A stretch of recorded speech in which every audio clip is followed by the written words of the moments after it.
Restart. Okay, thank you. We are on tape number 2. We've just heard from Megan. I'd like to entertain any other comments regarding the budget. Ken? Yeah, this is a tough year to make cuts on things. We have a new governor in Hartford who is untried. This is his first budget. We don't know which way he's going to go. We have just been hit with what looks like a $587,000 number.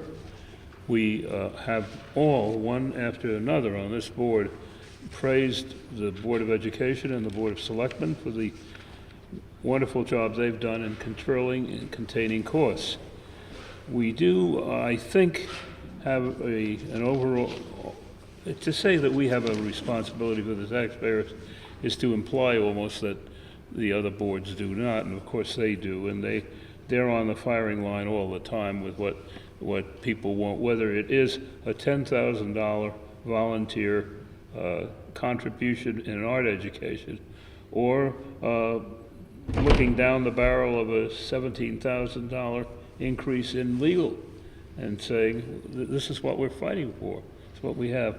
I think, considering that we have 170 towns and cities in the state of Connecticut, and that this new governor is out there with his first budget and has hit us with a number close to 600,000 in additional responsibilities, I still feel that we have to make a bold move on behalf of the taxpayers of our town.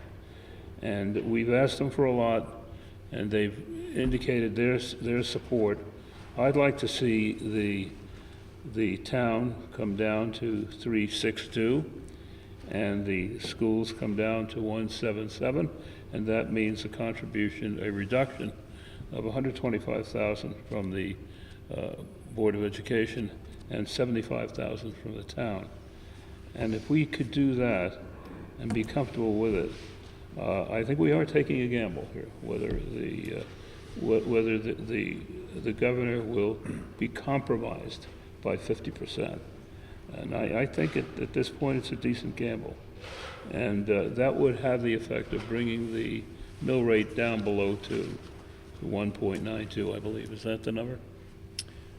Yeah, based on the original, and that's what original numbers that we had before the governor's budget. So basically, budget, I'm presenting 192. Yes, thank you. And basically, I'm presenting this in the way that Megan is, and that I'm asking also for a $200,000 cut, and I could support that, and I believe the town would. Okay. And you're doing a 2/3, 1/3. Yes, That's your 2/3. Well, I think it was 125.75. 125 Is that and what you said? 75. Right. That's right. Okay. 2/3 and 1/3. Okay. Okay. Other comments? Am I next? Sure. If you want to be. Sure. Okay. Okay. I typically have a dissenting opinion, and I think it's getting more relevant. I think we're reaching a tipping point, and a lot of residents are looking at mill rates that are above 30, and they're starting to worry about the impact that has on their property values. And they're starting to wonder if the town maybe needs to run things more efficiently or make maybe some harder decisions. Kind of reminds me of a story of the frog in the boiling water. He jumps in the boiling water and he realizes it's too hot, and he jumps right out and he survives. But you put him in the pan and you start raising the heat, and the frog doesn't realize what's coming, and that eventually it's going to get too hot. So I think about our increases. These 3% increases don't seem like much. They seem like moderate or palatable each year. But they're not, and especially when we don't have that similar increase in revenue. So, I sort of tell the story of, when I first got elected to the Board of Finance, which was a while ago. It was in 2011, I think. I forecasted that the town would be up to a mill rate of 33 by 2017. And, I was a little off, but here we are in 2019, and we're looking at a mill rate of around 32 to cover the town budget. And I do worry that if we continue on this trend of increasing taxes just by 3% a year, without a comparable increase in revenue in the grand list, that 10 years from now, we're looking at a mill rate that's north of 45. And, you know, maybe we look at each other and we say, oh, that's not possible, we're not going to get to 45, but if we keep following the same trend, you know, that's where the numbers are easily going to go. So, you know, I would say I'm the first to recognize the difficulties and challenges involved to reduce municipal spending. It's definitely not easy. But I still feel that there's policies and practices that could lead to greater efficiencies. And sometimes I just feel like they're not being pursued because the decisions are hard, or you know, it's just not easy to say that we're actually going to take some steps to cut some cost. So, you know, year after year, it's pretty easy for requests to expand facility, to add additional staff, to increase salaries, to add programs, and purchase new equipment. But there's very little effort made to go in the opposite direction and improve efficiency, reduce staff, consolidate facilities, utilize equipment more effectively, and to bring the public sector wages a little bit more in line with the private sector wages. So I'll throw out, you know, a few examples. You know, you can always pick on like one group or another, and the truth is I think town workers work very hard, and similar to the private sector, I think they're also dealing with more capacity and putting out more in their job, and they work hard and they want raises too. But sometimes they're a little out of line with what the private sector is getting, and you know, those increases are just passed on to the taxpayer. I'll use an example. I think the paraprofessionals are getting maybe 4.4% or something increases, roughly, give or take. And, you know, not all of our residents are going to get that kind of similar increase. And I think opportunities are just lost because it's just too hard to stand up and say that it's time to cut something. And I'm going to throw out a few examples. I usually tend to be, you know, pretty vague and just talk about the areas where we can improve. But I'm going to say a few specific areas, and of course, not everyone will agree. It's opinion, but I'm going to say that some of these choices might be easy. And I think I brought up some questions tonight about our assistant superintendent leaving. I do feel like this is an opportunity for the Board of Education to just restructure their administrative staff. This is going to be by attrition. It's not going to impact any of the workers, and it could lead, you know, by back of envelope calculations to me to maybe $100,000 of savings year after year for, you know, several years going forward. I'll talk about some stuff that was brought up with the golf course, and I do want it clear to the voters that, you know, I do agree with the position the BOS, I believe, has taken generally that we should subsidize the golf course. I think it adds value to the town that's hard to measure. But at the same time, we do pay a pretty high price for the top position at the golf course, and we are still maintaining a pro. And maybe some of the non-critical positions could be eliminated. Maybe it could be merged into Park and Rec. And then I keep talking about capital spending. You know, when I first came into the board, or before we bought the high school, I think Guilford residents were paying about $3.7 million of debt servicing, give or take. And I think this year it's, you know, it's at 9.5. And it's true that we made a conscious decision to buy the school. I think it was an ideal decision financially. Interest rates were low. I think it was evident that the condition of the high school was such that a new building was a better option. But I think in making that purchase and kind of choosing that priority, what we forgot along the years leading up to the purchase and then after the purchase was that maybe we needed to slow the pace of capital spending on other things so that we wouldn't end up with probably the steepest debt servicing amount we've had in our history. So I look at each year, you know, the opportunities that the Board of Education has and even the town just to slow down the pace of capital spending, at least until the debt for the high school sort of peaks in, I think it's 2022. I think we're going to be somewhere maybe around 11 million. And I feel like maybe they could forego some projects. I feel like they have value, but, you know, maybe you don't have to do 2 a year. Maybe you can do 1 a year. And I think I recognized a couple of projects that are out there.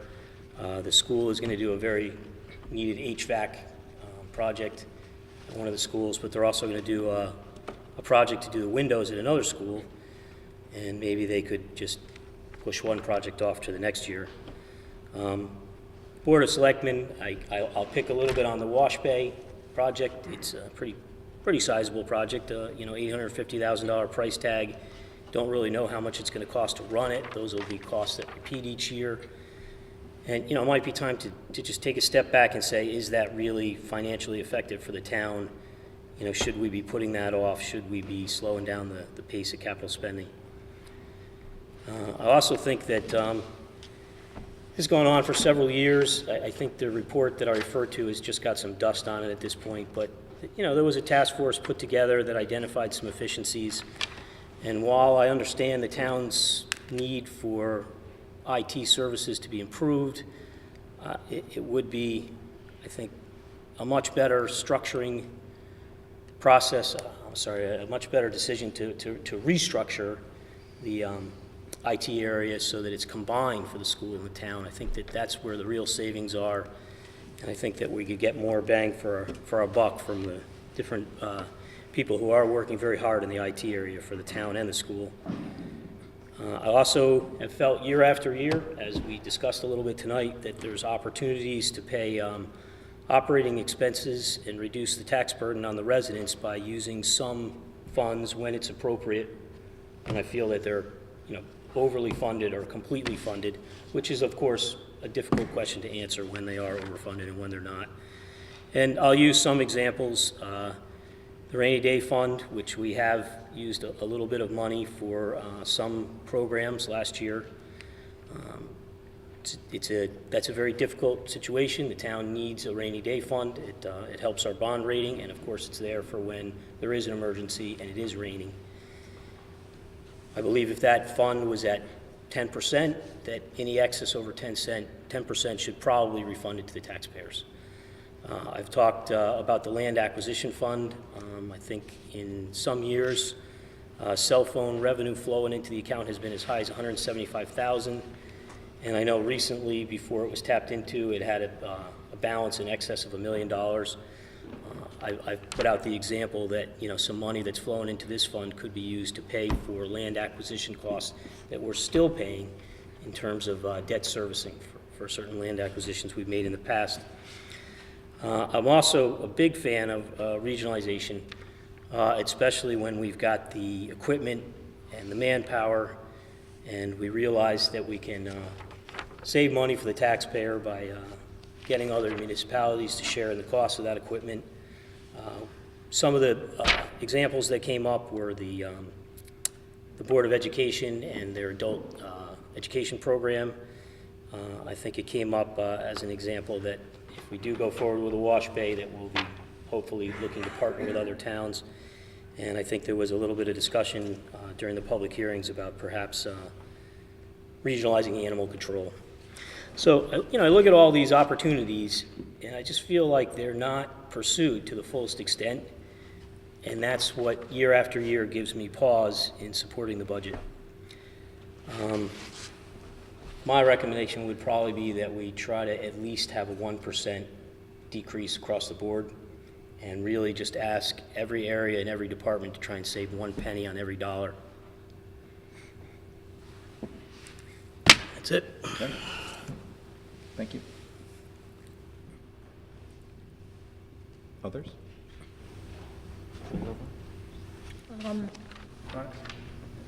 First of all, I'd like to say that I heard from a number of Guilford residents, and I appreciate those that actually came out to our public hearing Tuesday night, but I also personally, and I think this board did, had several emails from folks, so I'd like to acknowledge that.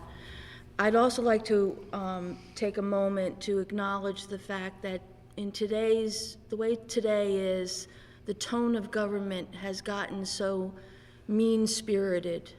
And I can honestly say that I am very proud of the relationship that we have between the Board of Education, the Board of Selectmen, and this board. It's a pleasure to work with all of you. I've been involved in Guilford politics since 2003, putting budgets together, and we've all had differing opinions over the years, but it's always been respectful. it's always been with the town of Guilford in our hearts. So I want to just, I think we did good. I think we all deserve a pat on the back for the tone of how we conduct ourselves. I think the federal government and the state government could take a page. I'd like to say that in regards to the Board of Education, I was very happy to see an initiative towards mental health for our kids. I truly believe that that's very important, and it might be a small number in your budget, but I think it has a huge impact towards the quality of families and life in Guilford. I liked the attempt of listening to the parents with regard to the art that they felt was missing. I understand the constraints, but you know, it's important to listen to what people have to say, and I appreciate the board's attempts at that. Having been on the Board of Selectmen, I can appreciate the decisions and the work that goes into crafting the town's budget. And I was a member of the board in 2008 when we had the meltdown, and I was one of the members that gutted the capital line item, and we paid for it dearly for several years. And I think, Charlie, if you back me up, that we took us many years to catch up, and then we even had to do a bond to address the road conditions. So kicking the can down the road for maintenance and road improvements and infrastructure is foolhardy in my mind. I do have concerns that we haven't budgeted for reval. That bothers me. And I'm apprehensive about the state budget. I don't like budgeting by crystal ball, and I wish we didn't have this kind of process. It bothers me. And I think that I'd like to see this board and our boards think about the future over the next 5 years, becoming less reliant on state aid, whether we zero it out or we don't, but becoming much less reliant on it. But having said all that, it's a pleasure to sit here and have the opportunity to put forth a budget that I believe addresses and delivers a high level of service to our community, especially to our senior citizens and our children. I think we do make investments, small investments, even like mental health in our kids is an investment.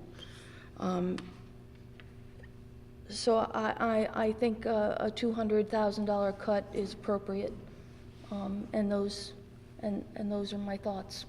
Thank you. Thank you, Veronica.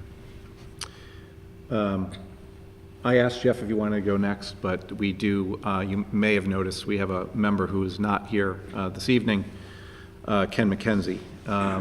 And this afternoon, he had sent the entire board an email. And I sent him an email back very quickly, and I said, if you like, unless I hear from you otherwise, I will read this into record, and I'm sure that's probably what he wants me to do. I would want it to be read into record if I were him. And so therefore I'm going to do that. And this was sent at 3:34 this afternoon. And it says, hello, fellow Board of Finance members. I'm truly sorry to inform you that I will not be able to attend the meeting tonight. My son is at a hockey game in Stamford this evening, a state tournament last few days of the season. I attended his brother's state games in Danbury for 5 days and feel it would be unfair to miss his final games. I do not believe my presence or lack thereof tonight will have a material outcome on the vote that is taken, so I feel that I am making a good decision. My thoughts on the budget are similar to those I've had in the past. I recognize that people have worked hard to keep costs down and that they are constrained by contractual obligations that we have made in the bargaining process. However, I do not see the impetus or will to make any cuts. On the contrary, I see us adding personnel and spending more money. Our debt service will peak next year. However, there are an additional 3 years of very high debt service levels before there is any meaningful decline. If we grow our budget by only 2% per year for the next 3 years, unlikely in my opinion, we will face a mill rate north of 34. Property values in town have fallen and are likely to continue to fall if our mill rate continues to increase. The state will continue to reduce funding to Guilford. Not sure what the right guess is for this year. People have publicly complained to me in the past and have made comments that it is easy to make spending cuts, in quotes. I completely disagree. It is far easier to spend money than it is to make cuts. People immediately equate cuts to reductions in service and chastise those who suggest them as being, quote, anti or unsupportive of the area that is identified. To oversimplify the point, if I were to suggest a $100,000 reduction in the Board of Ed budget, I might be considered to be, quote, anti-education, notwithstanding the fact that I might have a suggestion where we could save $100,000 without reducing teachers or programs. The Board of Education might respond to a request to cut $100,000 by reducing a teaching position, something that people might correctly construe as reduction in educational value. I would have liked to see a more concerted effort to reduce spending, especially in light of the high debt service period we are in. We already shifted monies from the rainy day fund for items that I felt should have been part of the current budget. In addition, we are adding personnel. Could we not really wait? It is nice that Park and Rec will pick up trash, but there will be additional costs associated with doing so, a truck, etc. Sorry, just a little type here. I would have liked to see a reduction in Park and Rec staff rather than an increase. Could we really not accomplish the garbage pickup with our current staffing? I'm still perplexed as to what is done during winter months for those that normally work on fields and outdoor things. I fully support the work Park and Recreation does regarding meals and helping elderly, so don't suggest I am anti the elderly programs because I think we can reduce spending in that department. Having specified Park and Recreation, I am pretty sure we could actually reduce spending by 5 to 10% in several of the other large departments, and people in town wouldn't notice the change. Do we really need to keep throwing additional monies at the golf course? Raising the rates will not increase revenues. I believe you will see a reduction in rounds played with the rate increase. We pay too much for the head position, and we have a pro in addition. Do we really need to put it in the wash bay now? In the past, we were told that our trucks are ancient, and that were it not for our good mechanics, they wouldn't last nearly as long. We have trucks that are 30 to 40 years old, if my memory serves me correctly. Washing them is nice. I assume we must have washed them in years past in order for them to last so long, but do we need a new bay? Have we considered sharing a wash bay with Madison, or Durham, or Brantford, or all of them combined? I'm aware of the new deep rules regarding washing boats and vehicles, so I know that we can no longer wash them the way we used to, but still I'm not convinced we need to do this now and on our own. Remember that we are still being subsidized by the SAFER grant. Our costs will go up considerably in the next 2 years. P.S. I fully support having the EMTs in North Guilford, but hope we can continue to work on developing volunteer firefighters in addition to having a full-time crew. I commend the Board of Education and the Board of Selectmen on the work they have done. I do think there is less fat in this budget than there has been in years past, but I do believe that spending reductions will become necessary in the future. Have a great meeting. Regards, Ken. And if you could just hand this down to Tracy for record. Thank you.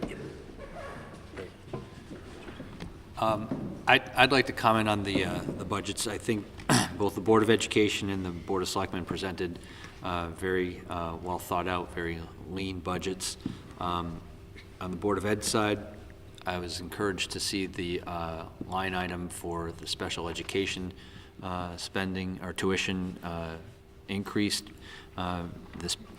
This past year has proven that how incredibly volatile that line item is. We're currently running at a substantial deficit, which the proposed budget tries to address. It's important to remember how little discretionary spending is a component of either the town's or the Board of Education budgets without reducing staff on either side of the budget. approximately 80% of the education budget is staff salaries and benefits. I would imagine the same percentage is true on the town side. That leaves a little, when you add in debt service on top of that, that leaves even less funds available for discretionary spending. The debt service is high, but we knew that this was coming. That was the result of the referenda that were adopted throughout the town over the years to provide for a new high school, buy land that we wanted to have for a preserve, invest in new vehicles and equipment for the town and the Board of Education, things that are promoting the quality of life and providing quality services to the citizens of this town. I think it's encouraging that the grand list has grown by 0.5%. I'm hopeful that it will continue to grow in that direction. I think economic development is a key component of the town's health and its continued good health. I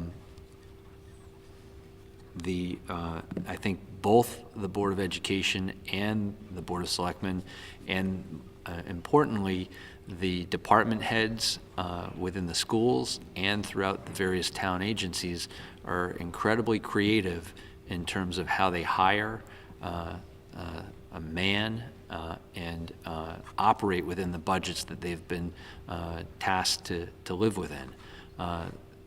In my experience, they go out of their way to try and be as efficient as possible with the resources that they have to provide the quality of services that the town residents have come to expect. I think the IT position is a great addition to the public safety sector. The idea that we would have a sworn police officer and a sworn firefighter spending a substantial portion of their time doing something other than fighting fires or providing public safety services doesn't seem an efficient use of their skills and talents. I think it's helpful that they are willing and able to provide the IT services that they have, and we're fortunate they were able to do that, but I don't think that's something that we can expect of them, and I think it's important that we maintain state-of-the-art IT services within the public safety sector, because there are advances being made constantly with regard to data services and sharing of information within the state and federal and local law enforcement areas. I think the unfortunate reality is that the timing of the debt service is never ideal, coupled with the economic condition that the state finds itself in. It makes it difficult for us as a Board of Finance to estimate what we're going to do to come up with a number that makes sense for the citizens of the town, for the taxpayers of the town, but allows us to budget in such a way that we're confident that we'll be able to provide the continued level of service that we've all become accustomed to. I do think that this proposed reduction of $200,000 is something that will provide some relief to the taxpayers without substantially negatively impacting the Board of Education and the Board of Selectmen, who both presented very, very lean budgets. I'd particularly like to commend the Board of Selectmen for fully funding their pension. I think that's sound financial management of the resources that need to be set aside for the future obligations that the town will have for its employees. And so I think for those reasons I could support the reduction that's been proposed so far in the suggested distributions. Okay. Thank you. I guess there's one more person left to speak. Who would that be? I wonder. So there's a couple things that have already been said, so I'm not going to repeat it, as I don't want to go to a third tape. I said we've been at this for a long time. I've also said that last year, and I think I mentioned, and if I didn't mention it, last year we had budgets presented to us that were, I would say, equally as good. And we cut them $250,000 on each side, and there were reasons for that. It was a very unique year. The grand list went down by a decrease of, I think it was just approximately 4%. And beyond that, we had a reval, which really presented a wide variation of possible implications of taxes. There was a lot of math went on last year. Not this year. It's pretty straightforward regarding the math, except for that one little issue that's called the state. There's uncertainty with that, how the funding's going to go, and all we could do is really hope for the best at this point with the delegation that we have. It is out of our control. We only have so much control in this, and we're looking at the budgets. We'd like to think that we can get a mill rate to a certain point, but it's the budgets we're approving tonight, not the mill rate. But that is our goal. That is one of our goals as a board. We look at all of this to see what's fair. When it comes to the budget in terms of the town, 3.87%. I mentioned we cut it $250,000 last year, and I truly think, in looking at all the line items, there's a lot of makeup going on here than what we did last year. I have absolutely no regrets as a board member of what we did last year regarding cuts, but I will tell you now we're having a little bit of makeup. Capital, it was cut, and I know I alluded to this before, $1.87 million from what the department requests were. That was from the Board of Selectmen. So basically, we have a flat budget in capital, so capital didn't really raise the budget at all. Salaries are 1.65%. This was in First Selectman Hoey's presentation. We added positions, but as we heard, they were offset by grants and by taking contracted services and not re-upping them and not renewing them. The increases, some of the major increases, and when I'm talking increases, I mean, for the most part, we're talking, maybe north of $50,000, some much more, but in the increases, we're looking at Public Works summer road maintenance, which actually brings us back to where we were a couple years ago. We funded it back. And actually, a lot of these are police, OT replacement, natural resources, tree maintenance and removal, legal, we talked about that, I won't beat that one, employee benefits and the insurance, and to echo what Jeff said, funding them at actuarial amounts. Much of these were to get us back to a point of where we were before.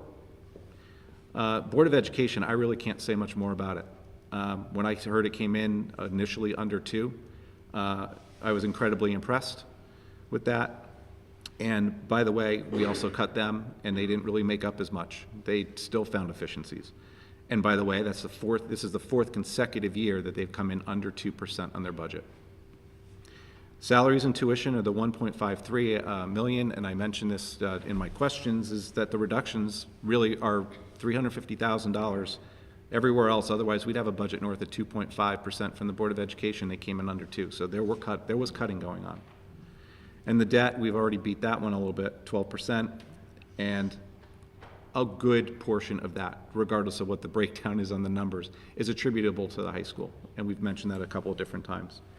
I do want to mention one number, and I thought this was a little bit compelling.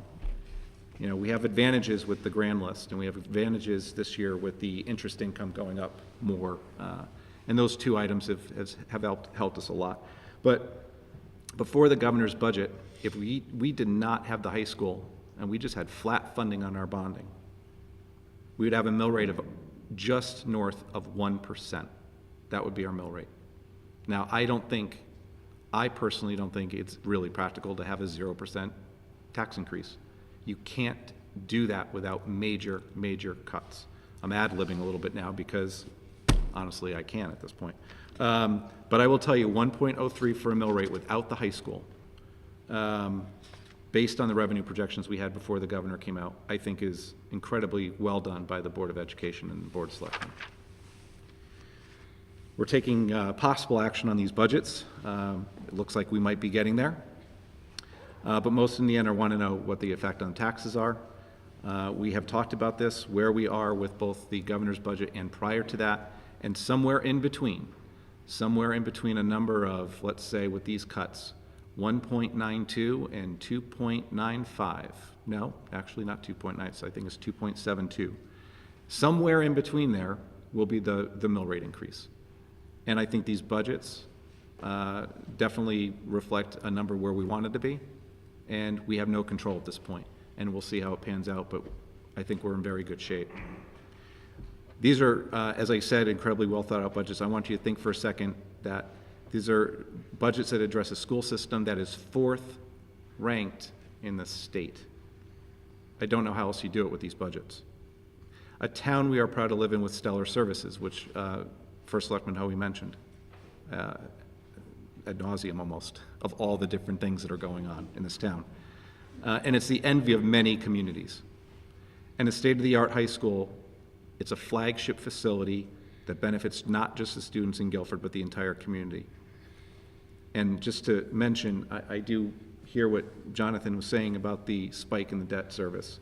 I will say, and I confidently, for I think as long as I'm going to be on this board, it was the largest project ever taken on by this community, and I don't think there'll be a project ever like it again. So I don't think there's going to be a $90 million project, at least not in my lifetime here. It was a large project. We knew the commitment. We took it, and yes, the debt service is going to spike. But to say that it's, at the highest level, it should be.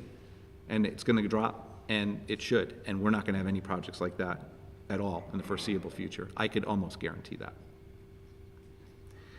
We talked about the mill rate increase with this budget, with prior projections at under 2.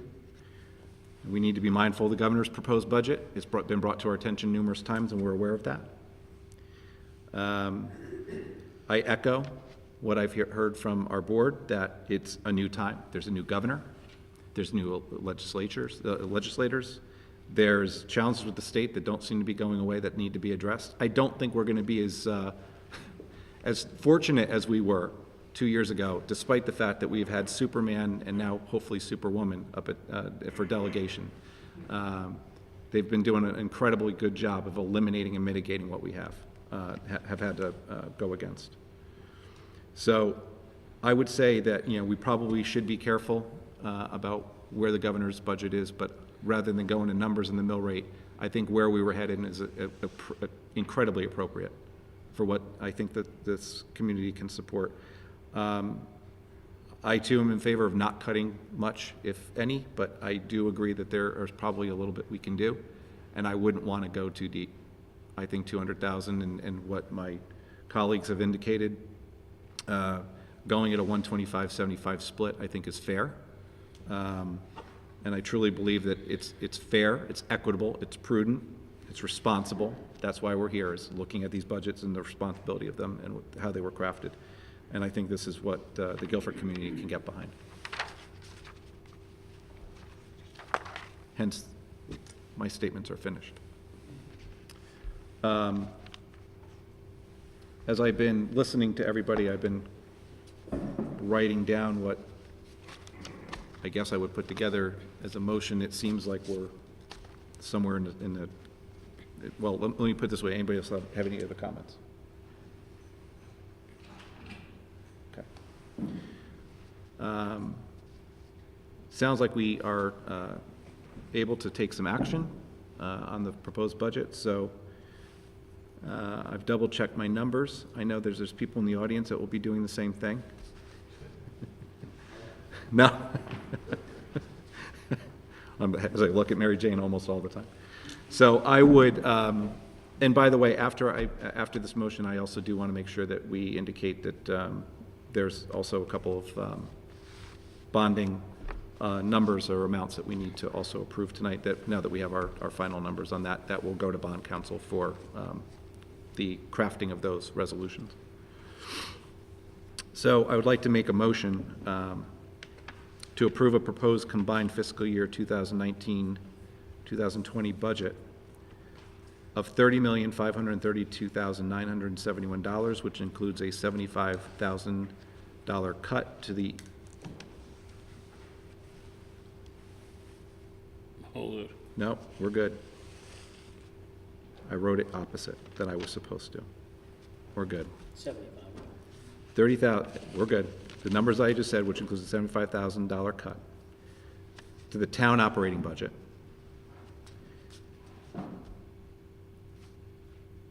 A proposed budget of $60,550,831, which would result in a $125,000 cut to the education operation budget,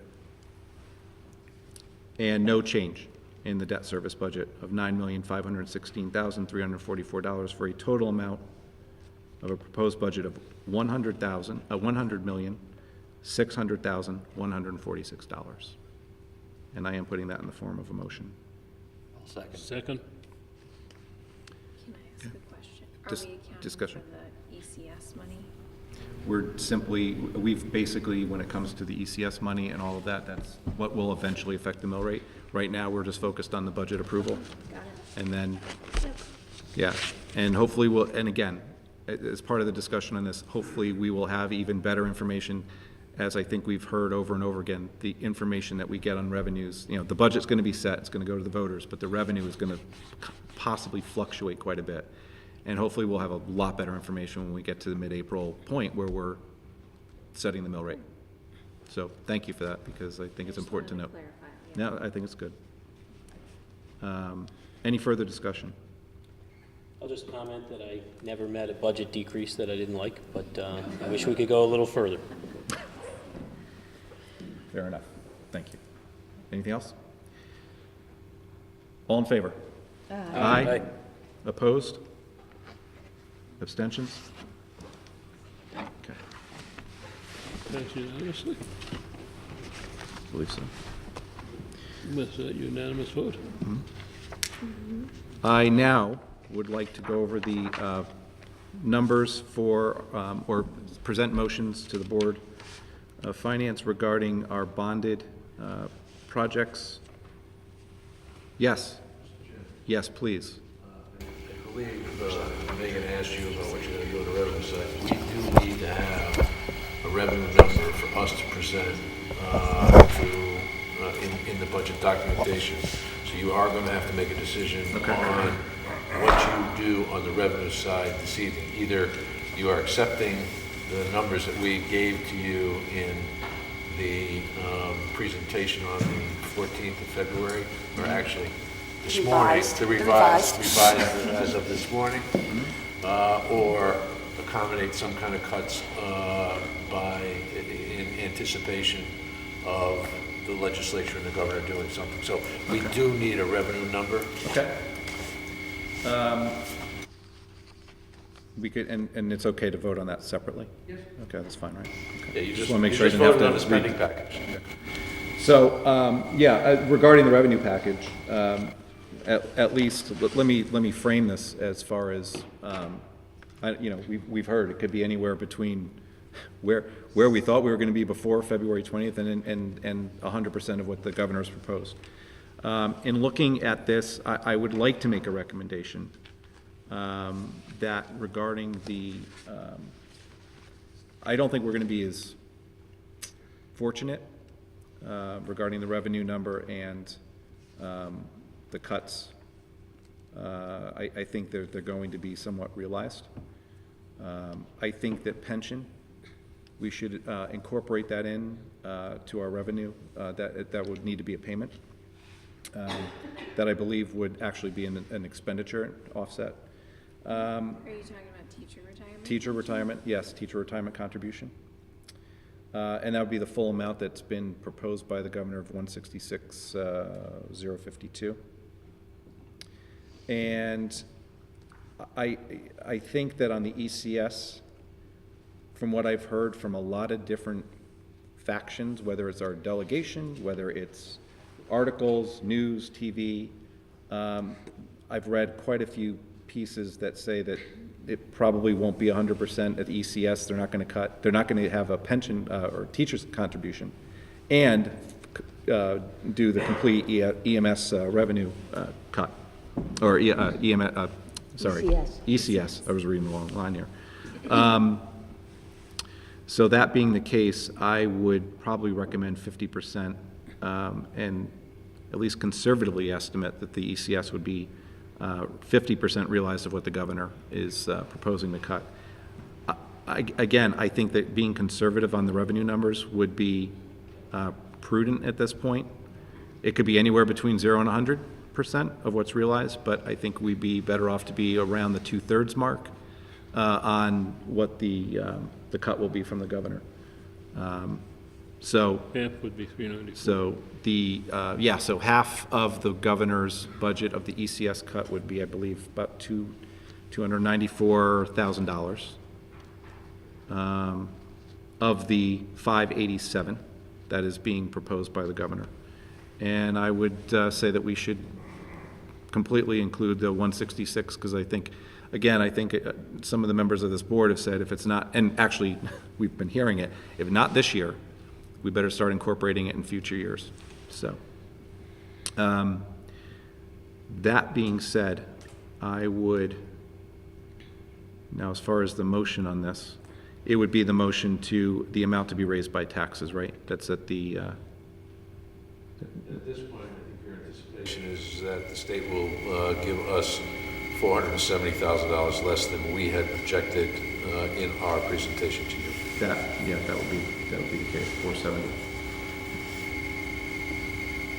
So Mike, in regards to the lost revenue from the state, I look back to the last governor's budget 2 years ago, and I don't have the exact figures, but I think we anticipated a worst-case scenario of what, 2.5? It was about $2.5 million that was going to be reduced. And then I think we the had to actual accommodate. reduction was more along the lines of 380,000. Well, we had That incorporated, does that sound 35% roughly? of that we had incorporated in the line item, yeah. Correct. We were looking at originally $2.5 million cut. We took $1 million. We accommodated $1 million in our projection, and it turned out to be significantly less than that. However, there were some changes in some of the other state revenue buckets that we hadn't accommodated for. So I think the number was somewhere in the high 600,000 by the time we were done. So it was significantly less than the 35%. What you're doing here is significantly more conservative than we did 2 years ago, which I think is very prudent. And if it doesn't materialize, that revenue will fall to fund balance. The excess revenue will fall to fund balance. I'd prefer that we be a little bit less conservative, I'll say. I don't know if I like that word conservative, but I think that maybe we should take about 25% of that potential loss of revenue and factor it into the mill rate. So 25% versus what Versus 50, right? we're- You're at 50. 50% of the ECS? 50% of the ECS And the full amount, 50% and the and full 50% amount of the teachers' return. Oh, you're at full percent of the teachers. Yeah, I mean, there's, Okay, It's- I was considering more like 25% of the total, which I think is about 777, well, 777 is the full amount. yep. So about 777 25. is, Anticipate about 25% of that is actual lost revenue.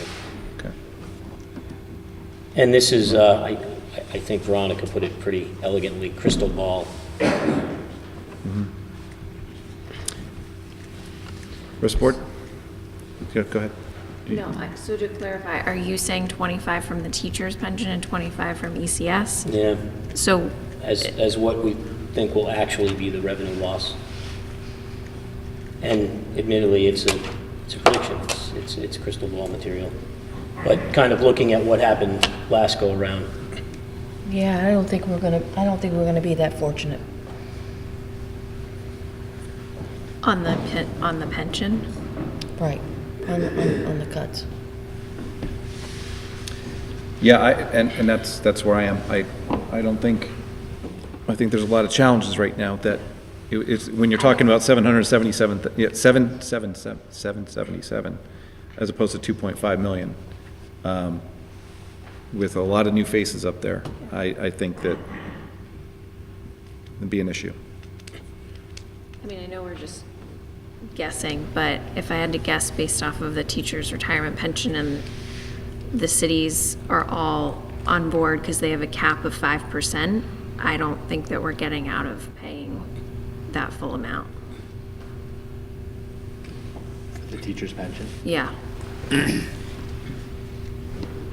I mean, obviously I don't know, but That's quite a factor, that 5% cap.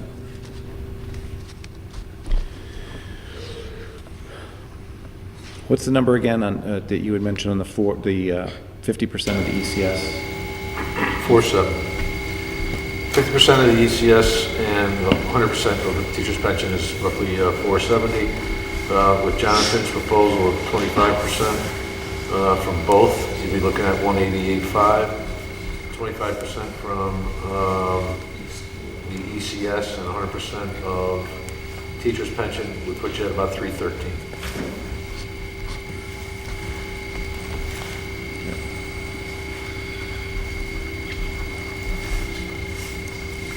I think that's right.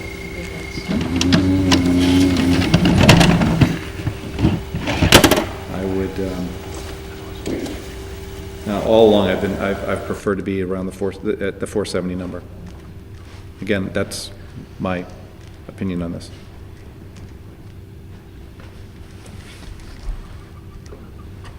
Total, right? In terms of the reduction. Yeah. Yeah, 470. yeah. The number that is approved upon, is it literally just the 470 that we would approve, the 470 reduction? I think 470 is good. There's some rounding with the other numbers. Yeah, I don't want to, yeah, I'm just, so it's the revenue budget subtracted the, Because what the state did with the renter's rebate program was they deducted it from our ECS grant. My suspicion is they may do the same thing with the teacher's pension contribution. The governor didn't specify how it was going to be handled, so it would more likely be an offset against any other state revenues. So you'd see our revenues decline by 470 in total. the net, that's a net amount, 470.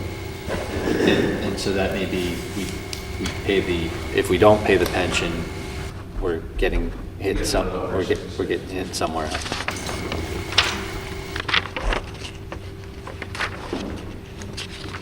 Well, I know, Jonathan, you said 25%, which was about was basically 188, 500,000. And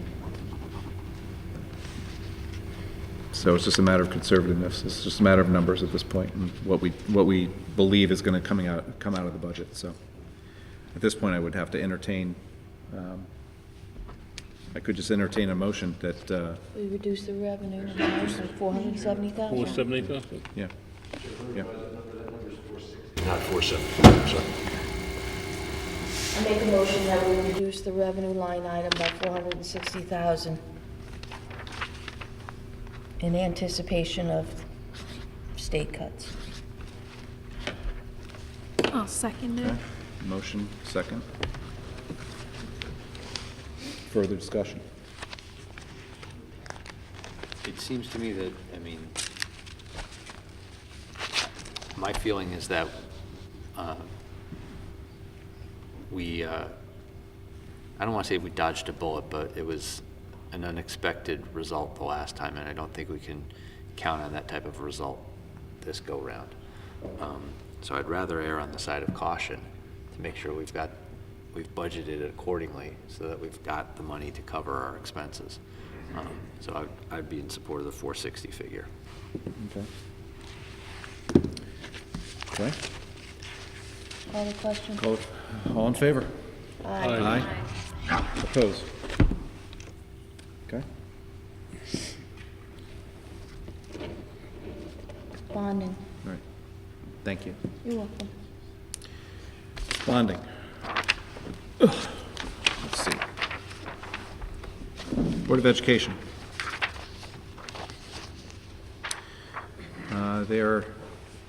I'm going to put this in the form of a motion. This is, as we heard, this is for 1 year. And it's going to be a motion to approve proposed bonding for projects including HVAC improvements at A.W. Cox Elementary School, window replacement at Melissa Jones Elementary School, and architectural engineering services for future school-related projects for the amount of $3,004,498. So moved. Second. Discussion. Call the question. All in favor? Oh. Actually, not to keep everybody here longer, but I do think it's important that we that I say that the facilities, the HVAC in particular, and the windows, deferring it beyond for another year, it will cost the town more in the long run to do that. And the HVAC systems in particular, I know I said this earlier, but the numbers that we've seen for the emergency repairs in the schools, they're getting very, very large. And I think it's important that we address these systems, not only because of the cost, but because of the conditions that are in these buildings. We've got children and faculty who are whose health is being impacted by the fact that the air is not being circulated, that it's creating it could potentially be creating an unsafe situation just by virtue of the fact that these people are breathing this air. And not only that, it's disruptive too, Jeff. Right. You're talking about teachers having to move to other parts of buildings because a portion of the building is either too hot or too cold or not operating. Right. And so I think it's a good practice to take care of what we have, and I think that's what this proposed bond does. So I'm in favor of it. Okay, question was called, but we allowed that discussion, so you're all set. Yeah, I'm all set. All right, I'll call the vote. All in favor? Aye. Aye. Opposed? Okay. Thank you. Second motion on bonding. This would be a 2-year request by the town. And it would be a motion to approve proposed capital bonding for various vehicles, equipment, and town facility improvement projects identified by the Board of Selectmen for a total amount of $3,537,000. So moved. Second. Further discussion? Discussion, yes.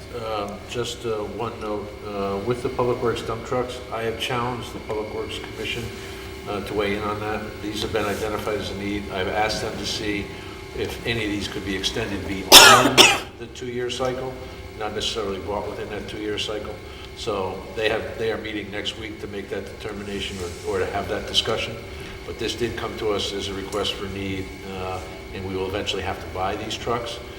So this ask is the authorization to buy them within the 2 years, but you should know that we're going to work to extend that if possible.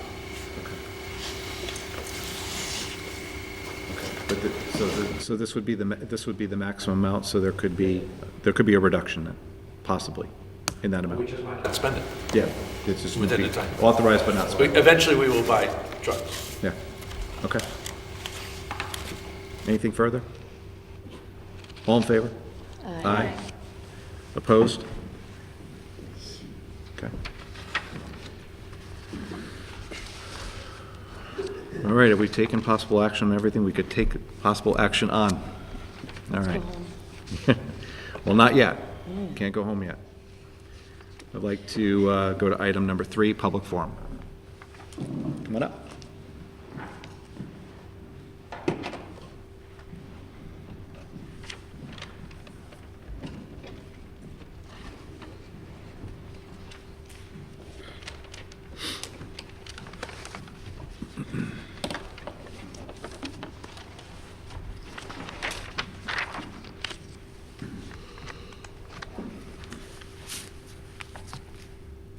Name and address. Ted Zeus, still live at 72 Broad Street. Good to know. The first thought was that the way we communicate in society has dramatically changed from the time 20, 30 years ago where legal notices in the newspaper got read.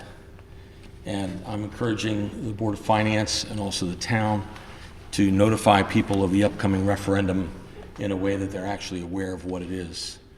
I know that one of the political parties actually did a robocall last year, and we had an extra 1,000 votes at the referendum. And I would think that it might be reasonable for the town to use the reverse 911 to let people know, or some form where everybody sees it on their cell phone So they're actually aware the week before and also the day of that there's a budget referendum and that they should participate in it. And it doesn't really tell people whether to vote in favor of it or against it, but just the fact that it exists. And then we won't be sitting here a year from now making comments about the fact that voter turnout is low and what can we do about it. I think that's, people will go and vote if they know. We've demonstrated that. The second thing is, the voters, from my perspective, unlike the Board of Finance tonight, don't have to make a financial decision today about whether or not to support a budget that they don't know whether the state's going to pick up its end or not. And the reality of it is that we could choose to postpone the referendum date, or people can choose to vote no until they actually find out what the real numbers are. I was sort of surprised tonight that the Board of Finance would make a decision on spending before it actually came to an agreement on what it really thought its revenue numbers were.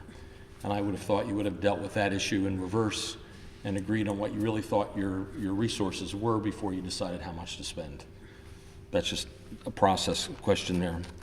There was a comment that you can't do a 0% budget increase. I think I read in the paper the other day that East Haven just decided that they were. So somewhere in life in Connecticut that exists. There were discussions of possible areas for reduced spending in certain areas. When the Board of Ed discussed that any cut of any significance would result in the cut of personnel and it would have an increased class size. There are a lot of areas in the Board of Ed that don't really affect the delivery in class size, and one of them is kind of an interesting area, which is we have this undefined group of folks called literacy coaches that I believe are still in the budget that are max salary teachers that aren't in classrooms teaching. They're helping prepare lesson plans for people who are actually doing the teaching. And so it sort of falls in the category of a consultant where you're coaching people up. And those of us in the private sector know that the value of consultants in the same department, in the same building, really great the first year, you get a lot. Second year, you still get a lot.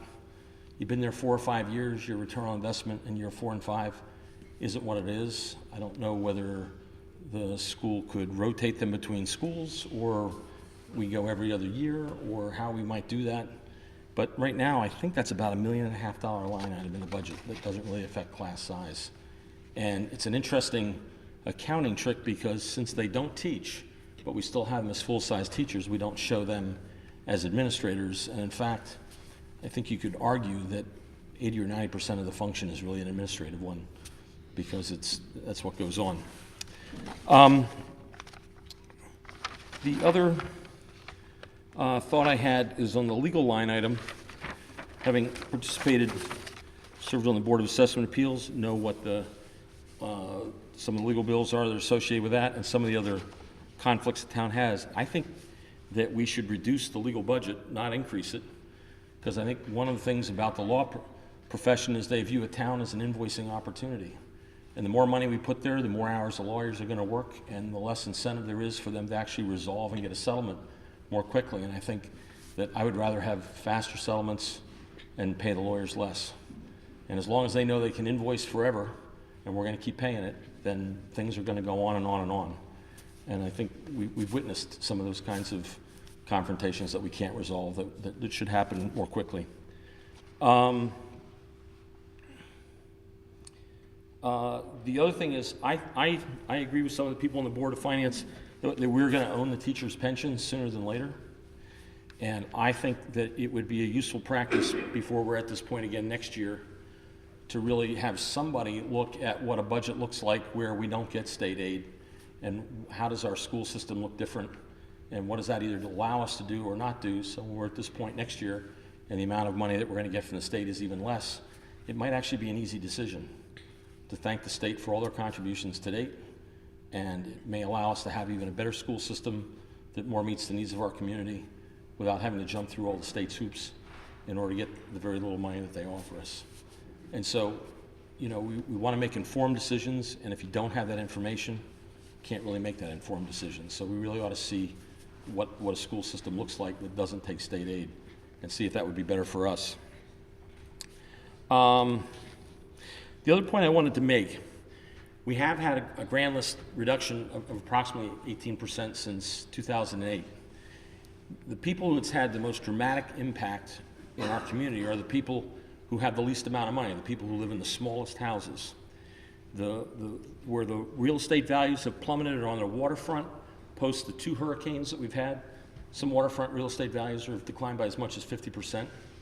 And also, and we're aware of this, I mean, if you talk to people in town, that the really large homes in North Guilford, where there's no longer a demand for that, we've had a lot of industry leave Connecticut. We've had Bristol Myers Squibb, Pfizer, Bayer, GE, folks associated with the whole Rothberg thing that was in Branford have all gone. The biotech is gone. And so a lot of the folks who could afford those homes and could afford to build homes that big and live in those homes aren't around anymore. And those homes don't sell what they used to. And so what happened is that we've had a major shift in the tax burden from the waterfront and from those big homes to the guys living in regular size houses. And so when we talk about tax increases and people say, well, it's only going to be this or it's only going to be that, for 60, 70, 80% of the people in town that live in normal size houses, they've actually seen a much larger tax increase than the people whose homes have decreased in value by 50%. And that's why I think you saw 1,700 people show up a year ago and vote no on the budget increases. And I wouldn't be surprised if those 1,700 people show up again this year, and it might be more, if they were aware there was actually a referendum. I think you're actually at the tipping point at this point in terms of how much more you can ask for until the town figures out a way to grow its grand list and have more economic development in town. And we got a lot of land, we got a lot of places where you could have economic development, where people that could create businesses, have more jobs for the people who live here and have things for people to do. And I mean, we watched the fight on Route 1 for a piece of commercial property on the east end of town for U-Haul to put up their facility, and here we are 3 years later after they wanted to put their building up, and it's still not there. We've seen 3 major businesses on Route 1 that aren't there anymore. The plumbing supply place is gone. The printing place is gone. Louides is gone. And for my own business in town, I employ 50 people. I wanted to put up a 24,000 square foot building. There isn't any place in town to put it, and we're moving our business to Branford because you just can't do it here. So I think going forward, if you're looking at the really big picture here about how we're all going to pay for this together, for those of us who live here, I think the economic development part and where future revenue is going to come from, knowing that we have the increases that you guys the departments want to do every year, that's as big of an important part of this and where the new sources of revenue are. And also, to that effect, the housing stock in North Guilford, if people don't want to live in 6,000 square foot houses anymore and they really want to live in 3,000 square foot houses, are we going to zone so that those huge houses can be subdivided into 2 and they can become duplexes? Or you can find a way to put the value back in those homes and take some of the economic pressure off the guy who's living in a $300,000 house whose taxes have gone up 60% in the last 10 years. Because those are the people feeling it the most. And anybody who's here in politics who's gone door to door and knocked on doors, if you want to talk about deferred maintenance in this town and you're talking about buildings that haven't been kept up, go walk some of the neighborhoods. There are a lot of people in this town who'd like to have a new roof, who'd like to have a new sidewalk, who'd like to replace their windows, and they haven't done it because the money's not there. So I think you got to give some thought to all that. Appreciate your time. Thank you for coming out. Anybody else wishing to address the Board of Finance in public forum? Come on up.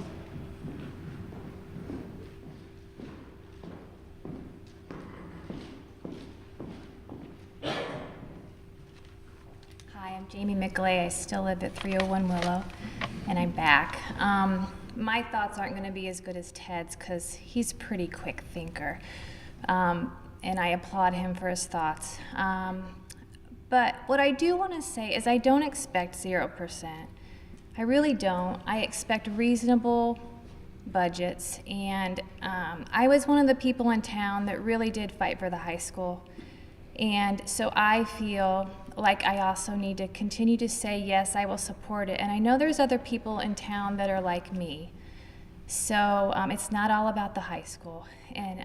But when you're talking about deferring maintenance, just personally, it does bother me because I have one kid that has allergies. So do I really want him sitting in a room with crappy carpet? No. I'm already driving him to Middletown to get shots for his allergies every week. So things like that do affect people on a personal level. And it's not just in the schools, it's in the town. It's like in this building, we wanna care for it. And I really don't think it makes sense to just defer that. I think it will bite us in the little tuchus eventually. And with the literacy coaches, there's a reason that we're at the 4th in the state. That didn't happen by mistake. I realize there's an expense to all of that. But I'm proud of what our town has done. And there's value to that. So yeah, it's hard. We do have a decision to make, and it's never easy. Every year it's kind of the same thing. You just have to make tough decisions. But I don't want to assume that it's not going to pass because of fear. I think what we need to do is to tell people in town the good things about what our town has and to make sure that they realize what we do have. So I guess that's all I have to say. Thank you. Anyone else? Public forum? Did you? Either that or is it ex officio? Your call. Yeah, come on up. Ex officio. I have the privilege. However I want to. I'm sorry Ted left. I wanted to answer the very specific question about legal, and quite honestly, I wasn't quite on my game when I was asked the question earlier. There's a $72,000 increase in the legal budget. $70,000 of that is attributed to labor negotiation costs. We have 5 labor unions that are coming up for negotiation. That is why the legal budget is up to the point it is, in addition to budgeting accurately for what we think we're going to have with the balance of our legal stuff. I just wanted to make that clarification. It's not, we don't have an open checkbook that the lawyers are just billing us for whenever they feel like it. It is when we engage them for well-needed reasons.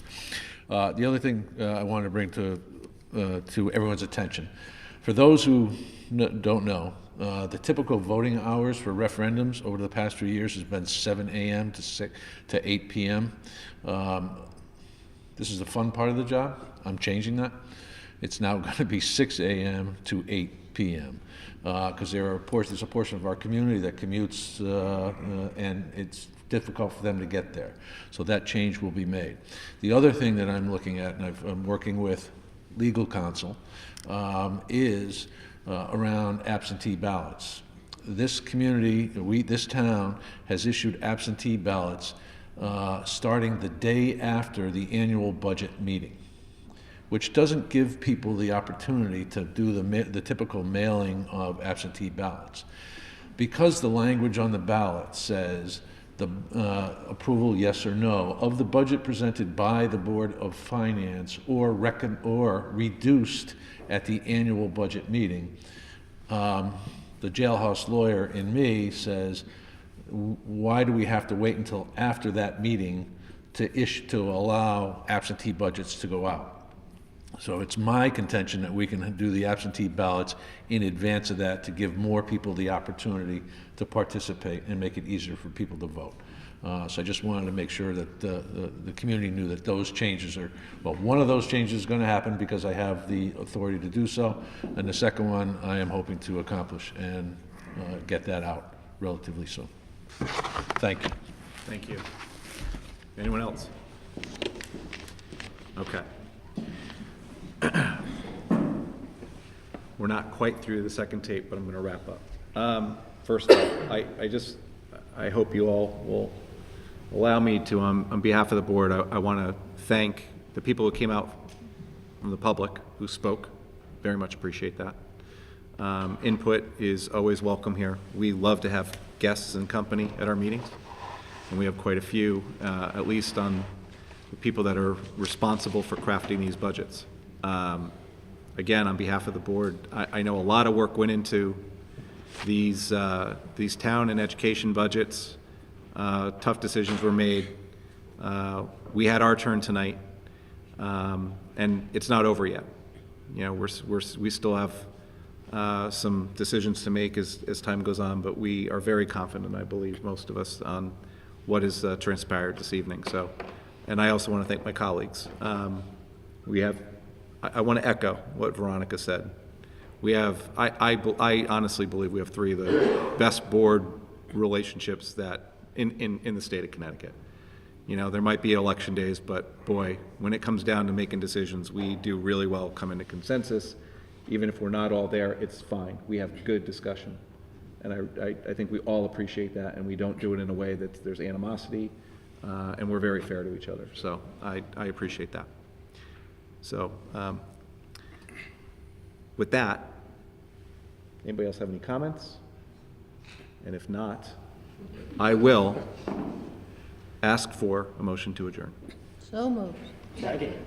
All in favor? Aye. Aye. Thank you.